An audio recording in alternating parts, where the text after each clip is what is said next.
Yeah, just we were like still by the time the kids started to grow up, it was. I remember that. Yeah, you were taking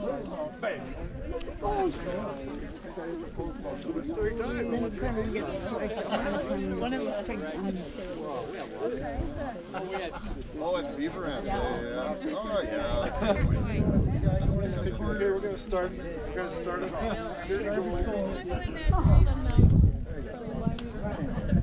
Yeah. Well, I'm pretty good. Sit back. I had no reason to come back again. Well, I did. There's got to be a similar picture. Pat, defense, solid defense. All right, ready to go? Sure.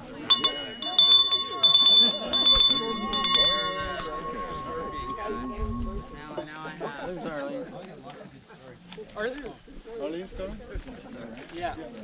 All right, thanks all for coming. I appreciate you coming to Mt Seymour. Really nice to see you all. Nice to see all of Dag's friends and everything. It was really nice. Can I just stop you there for a minute? Can everybody hear? Santa Maria, can you hear? Yeah, I can hear, but maybe speak. I'm going to speak loudly.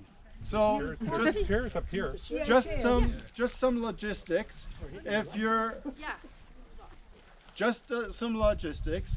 If you want to come and speak to the group, then you're going to have to talk loudly. If you can't talk loudly, we have a microphone set up here so that you can use it if you want to share something, a memory of Dag with the rest of the group, okay? Also, I have a plate here with some rocks on it. Okay, there's 60 rocks on there, one for every year of Dag's life. And you're welcome to take one with you, a piece of Dag, and then put it somewhere that you think is special later on, you know, be it on a trail or somewhere, or even on your mantle. It's all good, right? Okay? So, what's going to happen here is I'm going to start it off with a little bit of a prayer. There's some people here that want to hear something like that. It's very short. And then after that, I'll open it up to people who want to come and talk about Dag, right? Share some memories. And then after that, we'll just mill around and be social for a while. And I don't know how long it'll last. We'll just keep the mic open for a while. But I'd appreciate if you talked loudly. When I came down here, the road there, the warden there or the ranger said, "You've got that. I want you to keep it at a very, very low volume." So please, you know, if you can speak loudly, speak loudly. All right? Okay. So this is very short. Dear Creator of all things, I thank you for the gift of this earthy life. I also thank you for the life of Dag Walter. I thank you for the years you gave him and for the loving character you shaped in him. I thank you for his wisdom and joy and for every good deed and the struggles he shared with us. Thank you for giving Dag to us for a time and for the peace he enjoys now. And finally, I thank you for bringing comfort to our hearts after he left. Amen. So please, anybody who wants to start, maybe we start with family first and then friends. Mark, do you have something to say? Or Tante Maile, you want to come and say something? Maybe later? Okay. I'd rather hear you. Okay. We'll start with friends. Let's start with friends. Family first. Family first. Okay. I'm going to stand a little closer. I made it through. You can make it through too. Yep. Look at it. I had practice. My dad wanted me to. Okay. So I'm going to speak loudly. Dag and his family were a big part in our growing up years. It's a feeling of a great childhood together. He participated happily wherever he was, always joining in, Yeah, sure, he would say. He proudly described as an electrician, he loved working in nice custom homes. Once hung a massive fancy chandelier. He balanced up high in a huge warehouse hanging state-of-the-art overhead lighting. He spoke about poetry club at the downtown library. He told when he traveled to Thailand alone, he hired the same taxi driver to show him around every day of his stay. Dag's kindness surely showed. Even on my visit on his second to last day, the nurse knocked on the door and Dag turned his head, vocalized as if to say, "Yeah, sure, come on in." Gracious as ever. Thanks.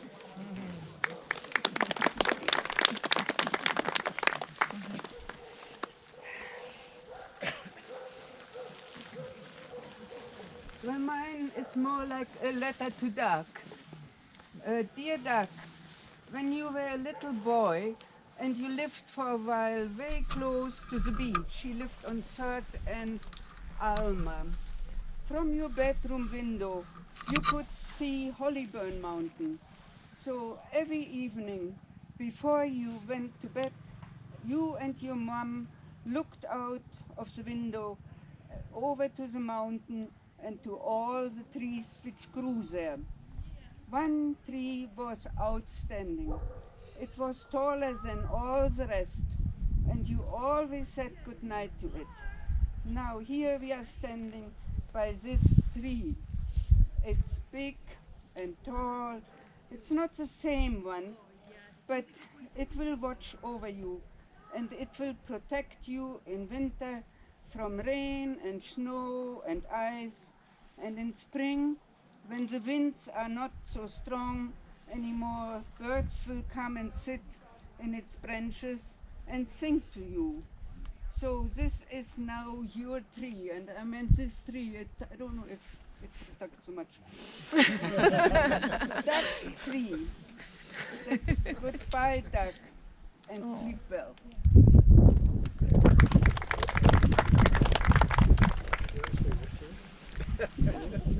Come on, Rhodey.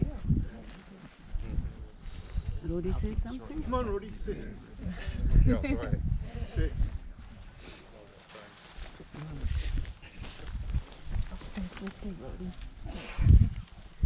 This tree has not very many leaves anymore, not very needles. I thought it would be full like those. Yeah, how about that one? Wie diese Eschessieren. Okay.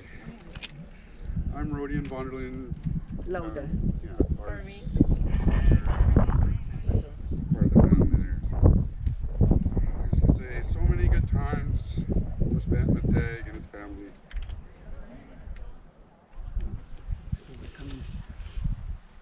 Learning to ride. Learning to ride a bicycle on his bike. On his bike, going to the beach often, camping at Rowley Lake, exploring deltas, ravines. Dag and Uncle Carl will always have a spot in our hearts. They were like family, they were like brothers. We'll miss you.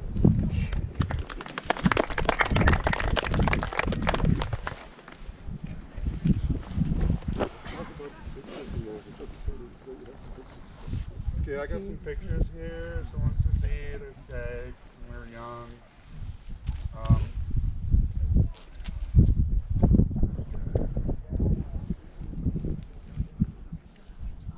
Yeah, so have a look here.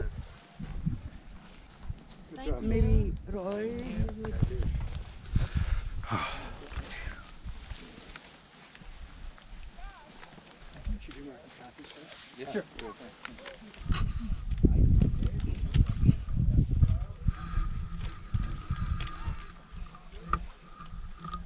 So this is actually a letter from Mark and Kathy. They couldn't be here, but they sent me this letter. They're in Alberta. So tribute to Dag. The moment you met Dag, you wanted to be his friend. We spent many adventures with Dag and always had lots of fun learning experiences. We particularly remember one event when we went hiking and Dag went up to Squamish Chief and spent the night at the top. We hid our food in the snow holes with a piece of wood covering the holes, However, the whiskey jacks outsmarted us and left nothing for the next morning. Typical Dag, random, putting things away. So, oh yes, and then the next morning, Dag decided that we should not follow the marked trail, but would follow the river. Needless to say, it was quite the hike down. Dag always loved and wanted to be part of nature. Our fondest memories are in the wild. We'll always remember his creativity. At our Halloween parties, he always came having the most creative and simple costumes that made us laugh and think, why didn't we think of that? One of the most favorite ones was when he dressed himself up as a Christmas tree. He wore brown corduroy slacks and a green shirt, had a few branches on, right? So, Real branches. real branches. Really? And then he tossed decorations on his shirt with a Christmas gift tied to his leg. Brilliant. We're also honored that Dag could come out to the wedding in Ontario. His toast to the bride, being typical Dag, had a sheet of paper that read, I could say good things or I could say bad things about the bride. He crumpled it up and threw it across his shoulder. And I guess he didn't, it just randomly said stuff. Right? Gary Holmes dived to the floor wondering what was written on the paper. Gary's one of the friends we were way back to. Everyone at the wedding absolutely enjoyed Dag's company. He was the life of the party. Dag was so exceedingly kind. At the birth of our daughter Sarah, their daughter Sarah, he gave her a fairy tale book from the Brothers Grimm. She still has that book today. We always remember his Christmas homemade gifts, an ice cream bucket full of pierogies. I think that's probably a compliment to Mom. Dad didn't cook very much, right? So, but they were great pierogies. I always remember those myself. As we reflected on many other adventures with Dag, he certainly lived his life to the fullest by exploring, enjoying life every single day, and always being a kind and happy person. He was soft-spoken, gentlemanly, and kept the rest of us rowdies under control. Dag, thank you so much for bringing all of us such wonderful adventures. You're an old soul, and we wonder where you will show up next. Sincerely, Mark and Kathy. P.S. To all our friends in attendance today, we wish we could be there with you, and that you're all keeping well, and hope to see you soon. Take care. Very nice. Mark and Kathy.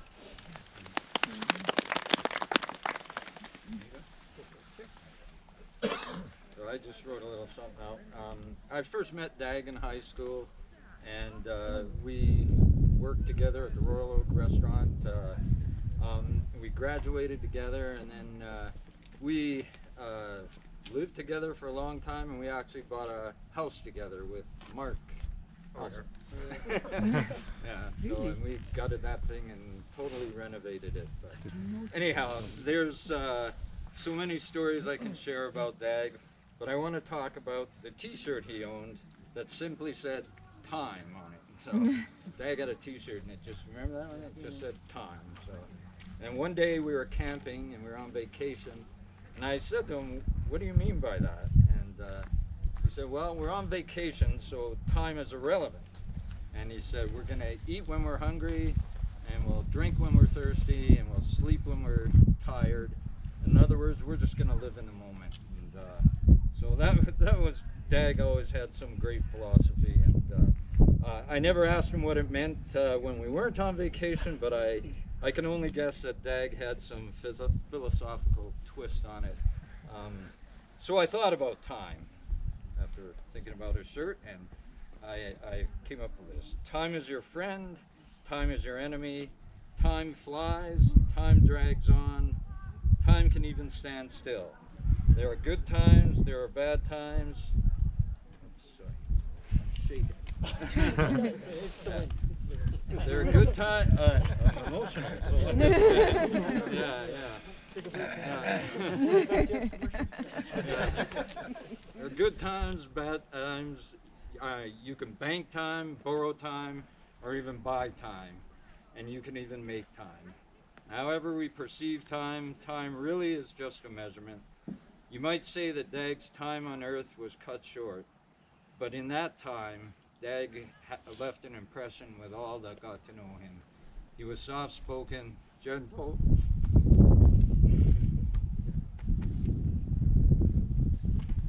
kind, a joy to be around, and he'd do anything for you. And most of all, he was happy to give you his time. Just ask our kids who he just spent time with all the time. Dag, my friend, your time was well spent.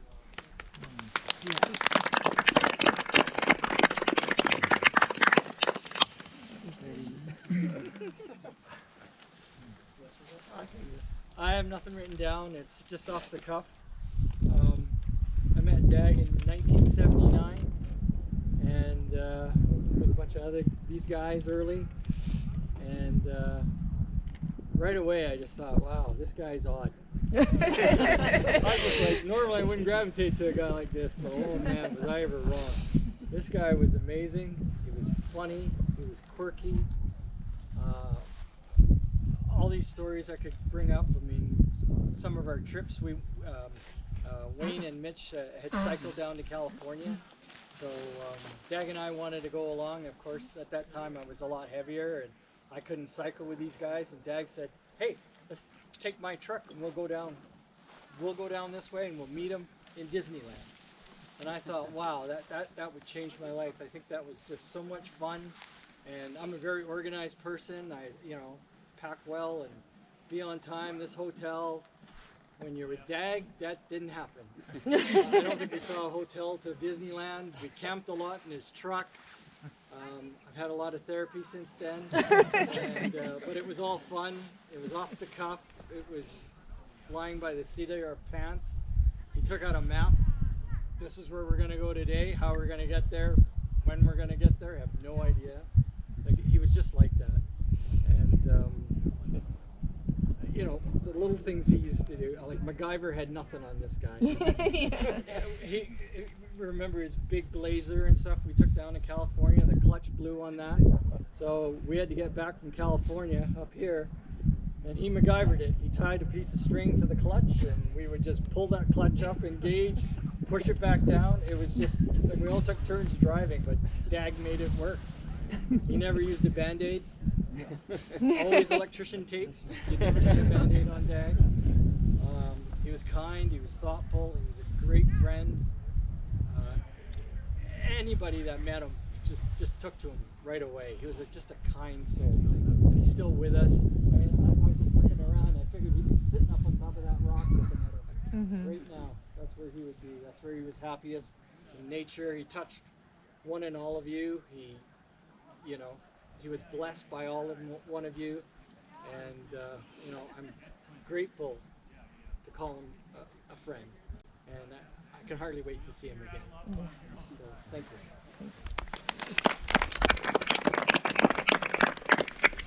When Wayne mentioned about the house, this thing that always comes to my mind about the house was the hot tub. Because they had the hot tub, and for some reason Dag liked to sit in the hot tub, but they're naked, right? So apparently somebody got a video of this one day, and we call them the German, naked little German boy, right? But what happened is the tape disappeared. We don't know where that tape actually is. It's still circulating somewhere on this planet. We don't know where it is, right? So we're going to laugh one day if it shows up one day. But that's, when you guys mentioned the house, I always remember the hot tub thing. It was like, I don't want to put any visuals there.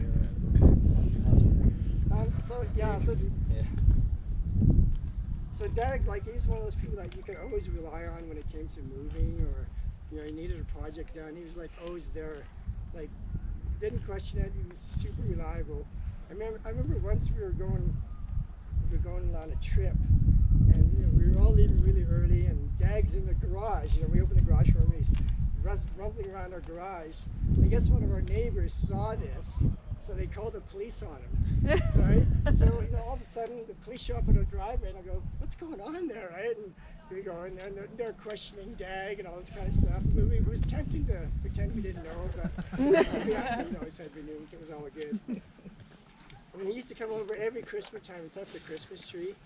So it was like a tradition for years and years. Ever since our kids, they were like this big, they used to hide in the Christmas tree box, and we'd have some Baileys, and it was just like a tradition that went on forever. It was really special, actually. Good memories for that. We used to call him the Pied Piper of kids. Like, whenever we went out anywhere, like, we used to have about 20 of us that all go to Cannon Beach, and we had a great time, and it was funny because we used to be just guys and girls, and then all the kids and pets, but all the kids would be hanging on Dag. Like wherever Dag was, there's like 20 kids running around him and playing and jumping on him, and they just loved him. He was just amazing. I mean, one of my favorite pictures of Dag was playing with Cassie, my daughter, and Barbies in her room. Right? Got the picture of him playing with Barbies. I mean, he was did Santa Claus for our kids. You know, he used to surprise Santa Claus to come to the house. Even for our work, you know, he'd be Santa Claus at our work. I mean, he was a little skinny for Santa Claus, but he still played the role really well, really good. And you know, he was always a support crew. Like when I was doing like triathlon and stuff like that, like Dag was always there helping out. And he was so funny because he'd show up in like army paint on his face and like, you know, we're going for battle kind of thing, right? So he'd always be there supporting it. He was just amazing that way. So, and of course he had his famous short jean shorts on when he was helping out whenever he was doing it. So, one of Dag's birthdays, we all went to a nightclub one day for his birthday. And you know, and Dag was not a drinker at all, right? He just, even if he had a drink, he just really couldn't handle it. So we're at this club, and we're all dancing, having a great time, and then all of a sudden we're going, hey, where's Dag? They're all looking for Dag in the wash. He's not in the washroom, and so we thought, oh, he must have just gone home on us, right? Because he doesn't like drinking. He had a couple of beers, we knew that. So then we all just kind of, you know, finished partying up, and we all went home. Next morning I called him, I go, Dag, what are you doing going home on us, right? He goes, I actually went out to the parking lot, I threw up, I passed out, and when I woke up, you guys were all gone. So Dag just never drank, right? So, I mean, you know, there's many times we used to sit in the hot tub at our place and, you know, solve all the world problems. We used to have all these discussions about all sorts of stuff. I mean, he was always like super happy guy, though, like just super cheerful. I mean, even you know, in the latter years, he was. Yeah, I never heard him complain about anything. No, never. No. Did. Yeah. Visit him in the home. Complain Yeah. about nothing.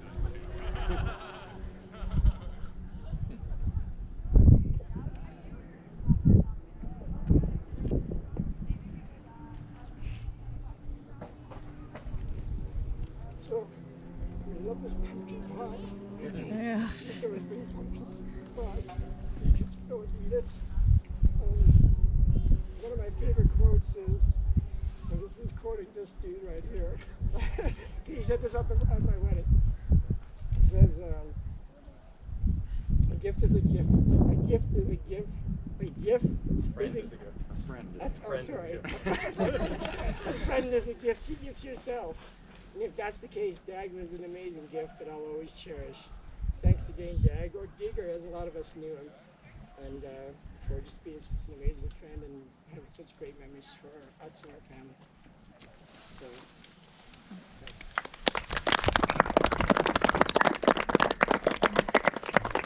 There's a great story I wanted to tell, but we got the original guy here that's going to tell you the story. It's one of my favorite stories about Dad.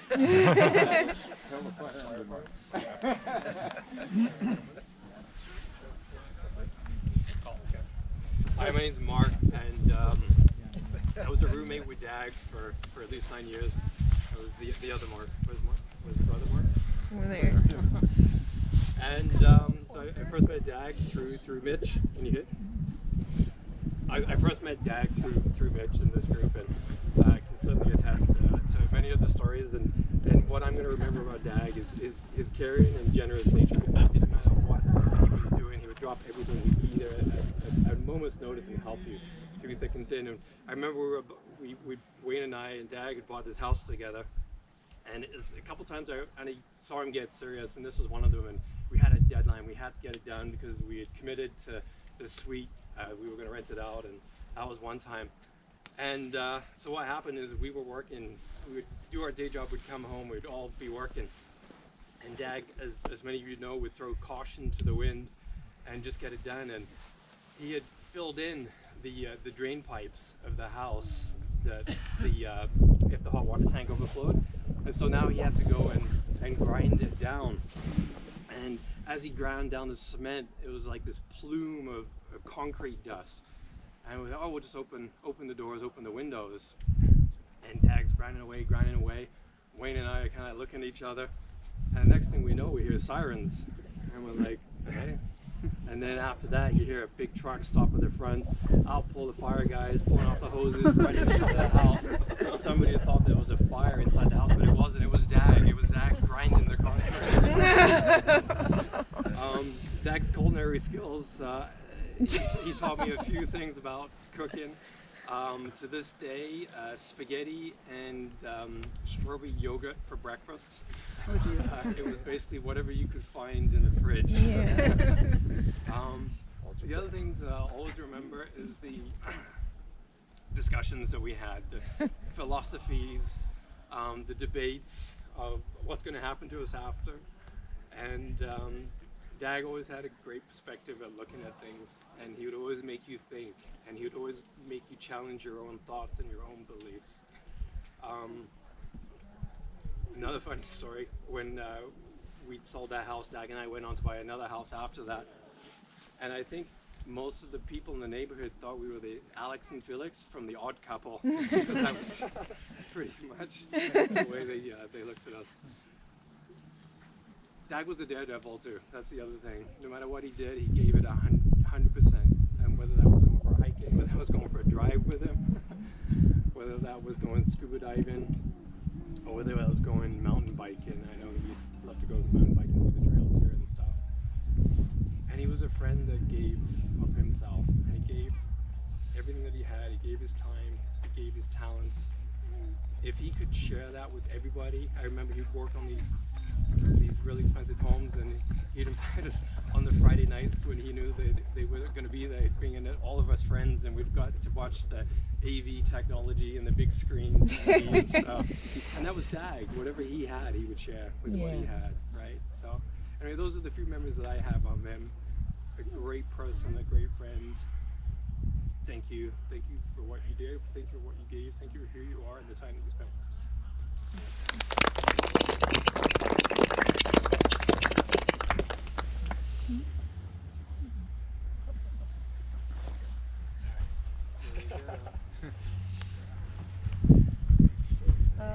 Hi everybody, I'm Steve. I know some of you, but not a lot of you. I first met Dag like over 30 years ago. I met him on a job site. He's an electrician, I was just a laborer. Became friends. I remember sitting down for, like, when I first kind of met him, having lunch at the job site. You know, I got my sandwiches all made. And out comes Dag with his shopping bag, sits down, he's got a loaf of bread, a bag of lettuce, and some lunch meat. And I'm like, oh, he's gonna make a sandwich. No, he just rips a hunk of bread off, throws a piece of lettuce on top of it, a piece of meat, eats it, and then keeps doing that. That's the whole thing. Like, I'm like, what are you doing?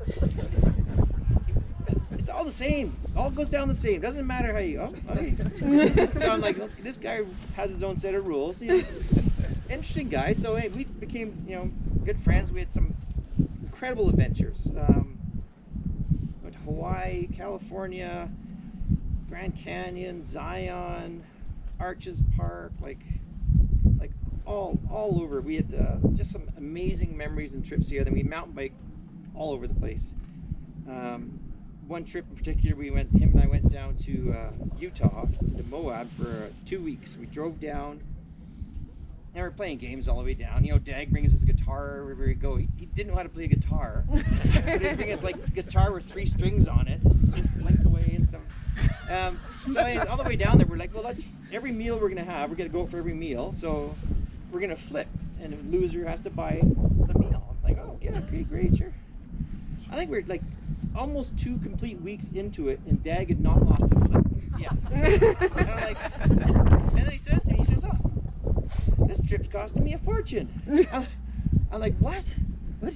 You haven't paid for a meal yet? Like, how's this costing you a fortune? And just fun the whole way through. And then on these trips, Dag was always in for anything. He's not gonna be first. So I called him Lag, and all my mountain bike friends, we called him Lag. So he's always lagging behind, but he's always there with a smile. But this one particular trip, we're on this is the story Mitch wanted me to tell. Some of you have heard it, but we're on this epic, it's like a 5-hour trip, it's a loop. and you're out in the middle of this big rock face. And we sit down halfway through. We sit down for lunch. I sit down. I got my sandwiches, and there's Dag with his loaf of bread and his piece of lettuce, and his meat. He's doing his thing, and we sit down in the sand. We're talking about whatever, and then I feel something on my butt. I'm like, oh. So I kind of sit up and I wipe it, and I sit back down again. And then all of a sudden, something bit me, and so I sit up, and there's this little scorpion that was in the sand that burrowed up, I guess, and bit me right in my butt. And I'm panicking. I've never seen a scorpion. I never knew anything about them, and I'm like, oh my God, Dag. And Dag's got his camera out. He's taking pictures of it. I'm like, what are you doing? Like, Dag, these things are poisonous. I said, truthfully, I said, Dag, I think you need to suck the poison out. And he's like, he looks at me, he's like, yeah, you're gonna die. And he's like, I was like, oh my God. Anyways, it's a long story. It was a couple hours journey of, I thought I was actually gonna die. And we made it back. It's a great story. It's a lot longer than that, but just like some of the best hikes, like some of the hikes him and I did in Zion were just like unbelievable. Trips to Hawaii, like I remember, like just you're saying things about Dag, the first one to take his clothes off in the hot tub. I remember in Hawaii, there's a group of us went to this nude beach. I don't know why we went there. It was the best waves on the island apparently. So we were all kind of sitting there. It's like my wife and somebody else's wife, and then Dag and some other buddies. We're all sitting there like on the beach. We're like, well, like, what do we do? Do we leave our shorts on or? And Dag just gets up, whips his things off, he goes running in the water, and the wave's coming up, and he dives in, and then the wave goes out, and he's laying on the sand. And he gets up and he starts walking, and we all get to do the same thing. But Dag was always the first, he's in for it, 100% he's in. So many good stories, but he was a great, gentle man, like a true, like the kindest person. He lived with us in our basement for a lot of years. He was, like our kids called Uncle Dag. So many meals, and like the cooking of his, like I've seen him try to cook potato chips before that he'd washed because he didn't like the salt and vinegar on them. He'd wash them off, and he's trying to fry them back in a frying pan and get them crispy. But just the nicest person. Unfortunate disease happened to him, but the life he lived was an adventure, and we all loved it. So thank you.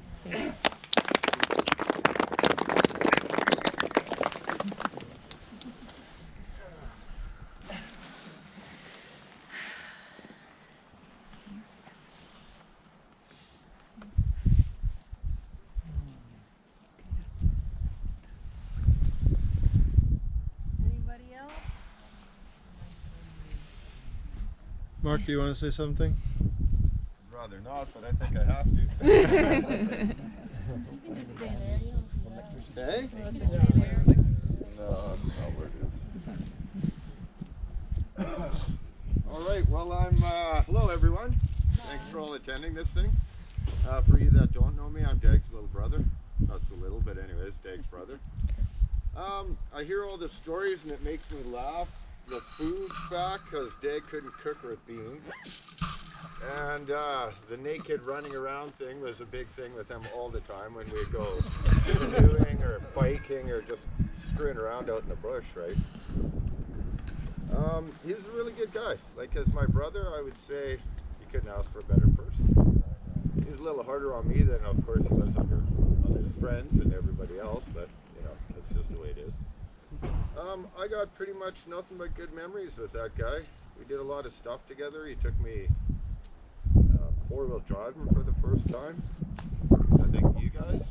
We went up the bush somewhere. I don't know. I remember drinking Malibu for the first time. And again, the Blazer thing, right? What a piece that thing was. I remember he bought that brand new Royal Oak Pizza again. He got that Mazda pickup that my dad drove, ugliest thing around. And then he bought that Blazer. I think within months he had every bumper ripped off, the doors were caved in, the thing was beat like brand new $16,000 truck worth about $5, right? And no, he didn't drink, but you open up that console in the middle and me, that thing just reeked like booze, beer. Everything would break inside there all the time, right? So then after a while, he drilled a hole in the bottom and put a drain pipe in there, so everything would break and all came to right outside the truck, right? So I don't know, the last 20 years I didn't really spend much time with him, so I don't have the stories that you guys do, but for growing up with the guy, I'd say we had a lot of good times, did a lot of good things together with my dad and stuff. I think this, after thinking about it, I kind of realized this is probably an appropriate spot for him to be, seeing this is where my dad is. I guess they can hang out here together. So, yeah, I don't know what else to say. Thanks for coming out. I appreciate everybody, and I truly know that he cared for all of you, and he talked about y'all a lot. So for me and my mom, I'd like to thank y'all for your attendance and for being there for him all the time. Yes, thank you. Like, his friends were always truly the best. So, and family, you guys were all there for him. You know, there's pretty much nobody here that wasn't a part of his life. So I think we're all good there. And that's my speech.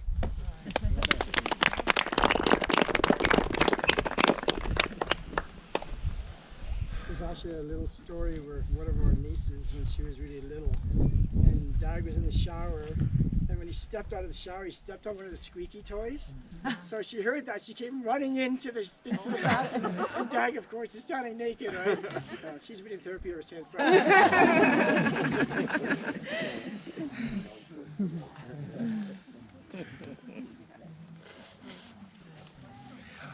Kevin, you want to say something? No? Christine? No, I'm good. No? Somebody else want to say something? I should say something. I don't know any of you. I just know Steve here. I know Dag as a mountain biking comrade. I would say Dag to me is a pragmatic kind of person, just an incredible, happy-go-lucky person. One of the things that I think probably the stories I'm hearing is that he was terrible at taking care of himself. Yeah. But that's probably, you know, second nature to his strength, which is that he just was always happy. I remember the philosophical talks on the West Coast Trail. I met him in the late 80s, and in early, I think it was 93, we went on the West Coast Trail, and you know, he never stopped talking, and it's so funny. I'm sitting here thinking, what did we talk about? But somebody mentioned philosophy, and I do remember he was always, we would talk about, well, what if there is no God, and what next, and what else is there in life, and how do we enjoy life, and or we talk about nature. He just absolutely loved nature, and you know, without fail, he would completely unprepared come to our annual mountain bike rides. December 15th generally is when it was, and he would come, well, we talk about naked, I guess it's kind of naked, because he would have a shorts, t-shirt, Yeah. you know, cotton t-shirt, shorts, and Sandals. And floppy shoes with no socks, right? Yeah. And you know, and then he would just throw himself down the hill, and he was actually not a very good mountain bike rider. I don't know how you rode at the Moab with him, but he was just not very good. But one thing he was good at was always just, you know, showing up and having a smile and just always making conversation, never shy. And I just remember him as a person that really took care of others more than he took care of himself, as one thing. But I mean, that's just something that I think when my wife and I, when he was around at our house for a month doing renovations, I mean, and I'm sure you all did the same. You take him in and you feed him, and you know, have good conversation. And he was humble. He would say, nope, it's okay, I'm not gonna stay. And then you make him stay, and then next thing you know, he's wiping off the plate, you know, with the with the bread. he just so he was the kind of person that engendered, you know, true friendship and people that wanted to be with him and help him if he needed help. And I think I just a few conversations I had here, I noticed how family and friends kind of, you know, helped him out at the end. And I wasn't there, but it was nice to hear. So that's what happens when you're a character like him and you have a good family like this. So. Thanks, Dave. Thank you.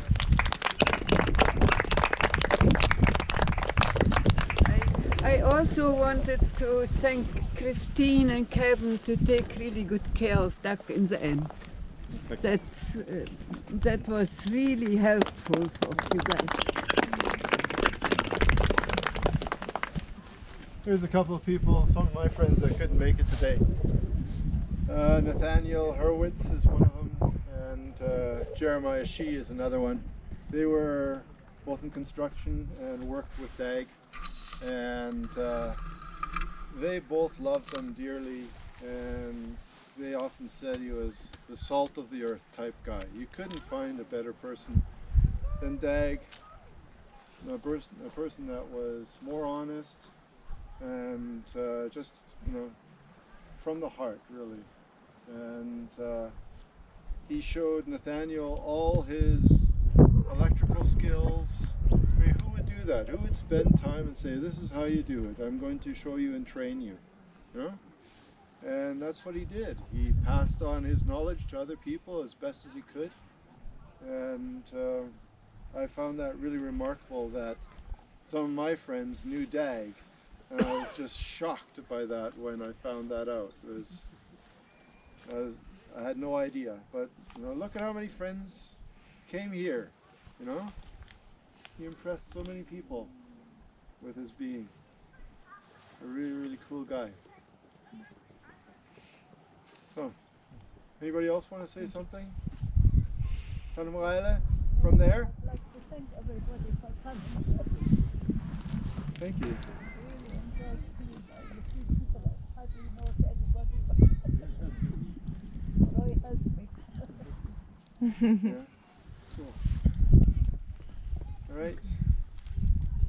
So, if anybody else wants to say something from where they're sitting, if they don't feel comfortable in standing in front of other people, that's fine. Speak from where you are. That's okay too. I'd just like to say I'm surprised or overwhelmed by how many adventures he had in one lifetime. Yeah. I mean, he made everybody feel like they were the special. I felt like I was super special today, but I think he made everybody feel like they were super special today. And just, yeah, like he went on a lot of adventures Yeah. in a relatively short time. Yeah. Live like Dag, except for the cooking. Yeah. The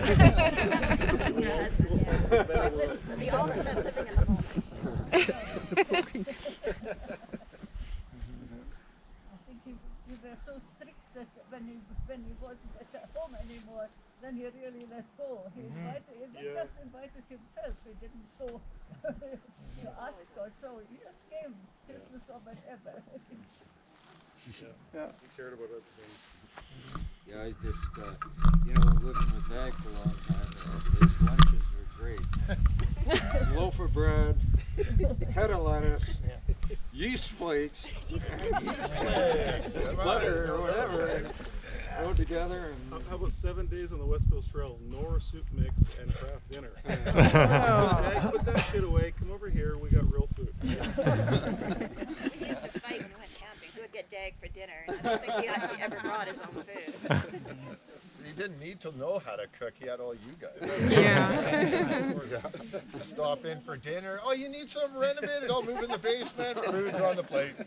We're good. That kind of reminded me of camping. I think Harrison, we all went camping one time, and we're telling stories to the kids to kind of scare them. They were a lot younger then. And Dag was around a little bit, and then he kind of left. And we were telling little ghost stories or like Bigfoot or something. And then you hear shaking in the bush and stuff, and all the kids are freaking out. Instead of running and screaming, they all picked up rocks and started throwing them. Guess who was in the bush? Dag. No! I remember that. Well, he's gone for like an hour. He must have hiked way just to get to the front of the campsite. just make the big happy. Who's he taking a picture with on the mountain on his camera? Karen. Yeah, so he's on the mountain. He's been hiking all the way up to the top of the Chief. Yeah. And Dag, of course, in his wisdom, sets up his camera on the edge of the mountain. And then they go back to the picture, and all of a sudden he sees his camera. I haven't taken the camera. Yeah.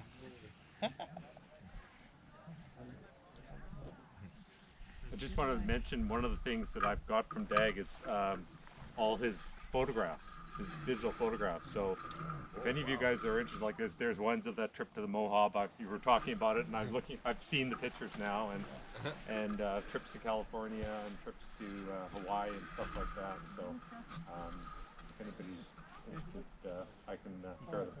Yeah. I did bring up a laptop with them on that, but with the sun, it's pretty hard to see anything. But Upload them to like a Google Drive. yeah, could do that. Yeah. Yeah.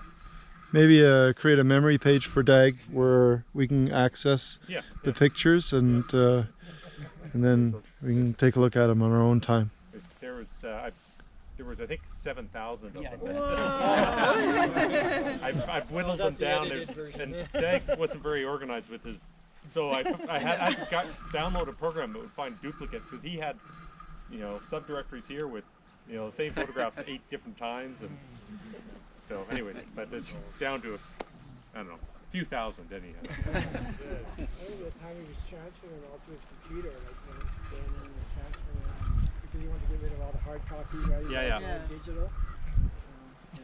Yeah, some of them are actually pictures where he's taken pictures of the prints that he's had from some of the earlier trips.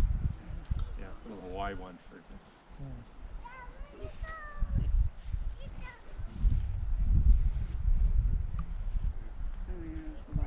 I remember he would come after every trip with his laptop, and we would sit there for a good 2 hours just going through his slideshow. And he always took very interesting pictures. It wasn't necessarily pictures of him doing stuff, it was just random stuff. Yeah. Really random stuff. Yeah, we still have some of his of a starfish and a creek. And just anything that interested him.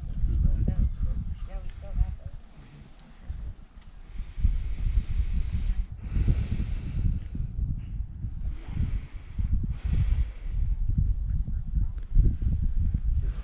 those. Okay. Well, I guess that will wrap up the day today. We wanted to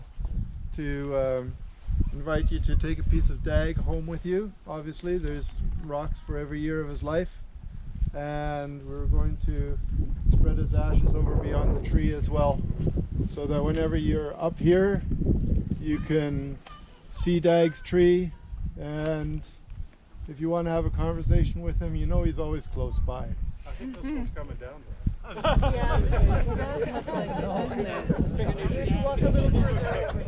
We'll remember the stump once it's down there. The stump, yeah.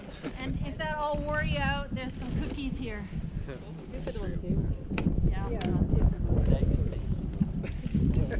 Did Dag bake those? He used the yeast flakes. I remember the yeast flakes water too. too. There was something to Marilla always did. Christmas trees. I think they're